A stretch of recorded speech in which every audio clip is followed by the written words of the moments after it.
You ask Tiger to solve. This deals with linear equations with one unknown. The final result is w equals 9. Let's solve it step by step. Simplify the expression.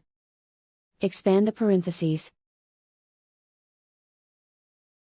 Simplify the arithmetic. Group all constants on the right side of the equation. Add 18 to both sides.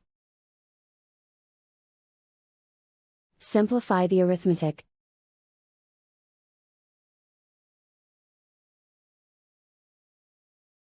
Isolate the w. Divide both sides by 6. Simplify the fraction. Find the greatest common factor of the numerator and denominator. Factor out and cancel the greatest common factor. And so the final result is w equals 9.